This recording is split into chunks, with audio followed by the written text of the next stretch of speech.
మా అమ్మ మాకు చిన్నప్పుడు ఆవిరికుడు 2 రోజులకు ఒకసారి 3 రోజులకు ఒకసారి వేసి పెడుతూ ఉండేదండి. మంచిగా రోట్లో బండతో నూరేసేసి పొద్దున్నే ఒట్టి మినపప్పు అయితే దోషం ఉంటుందంట. కొంచెం అంటే కొంచెమే బియ్యం గింజలు నానబెట్టి పప్పు ఎక్కువ బియ్యం తక్కువగా చేసేదండి. చాలా రుచిగా ఉండేవి. ఒక గిన్నెకి ఇలాగ క్లాత్ అంటే వాసన అనేవాళ్ళు, అలా వాసన కట్టేసి పైన ఇలాగ పిండి వేసేసేదండి. అసలు ఎంత టేస్ట్గా ఉండేదో. కొంచెం నెయ్యి వేసి కారప్పొడి వేసి ఇచ్చేది. భలే ఉండేదిలేండి. అప్పటికప్పుడు నీరసంగా ఉన్నప్పుడు వేసి పెడితే నీరసం అనేది అంటూ ఏమీ ఉండదండి. మంచిగా ఓపిక కూడా వస్తుంది. చాలా హెల్దీగా ఉంటామన్నమాట. అలాంటిది నేను ఈరోజు చేశాను. ఆవిరికుడిని టిఫిన్ వేసానండి. దీనిలోకి కొంచెంగా పప్పుల చట్నీ కూడా చేశాను. చట్నీ అంటూ ఉండాల్సిందే.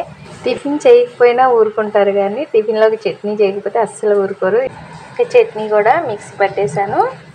ఇంతలో కొంచెంగా కారపొడి మునగాకు పొడి ఉంది, కొంచెం వెల్లుల్లిపాయ కారం కూడా చేశాను. చట్నీ కూడా వేసి ఇంకా ఆవిరికుడును కూడా రెడీ అయిపోయిందండి. ఇదిగోండి చూడండి ఎంత బాగా వచ్చిందో.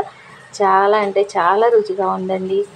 ఇలాగ వేసి దీనిలో కొంచెంగా దొన్ని చేసేది మా అమ్మ. ఇప్పుడు ఏంటంటే నేను కొంచెం స్పూన్ పెట్టి ఇలాగా 4 ముక్కలుగా చేసి మధ్యలో నెయ్యి వేద్దామని చెప్పి ఇలా నెయ్యి వేసి ఇచ్చానండి. చాలా బాగుందంటండి. చాలా ఇష్టంగా తిన్నారు. ఈరోజైతే ఆవిరికుడిని టిఫిన్గా చేశానండి. లైక్ చేయండి, షేర్ చేయండి, సబ్స్క్రైబ్ చేయండి. ఉంటానండి. Thank you.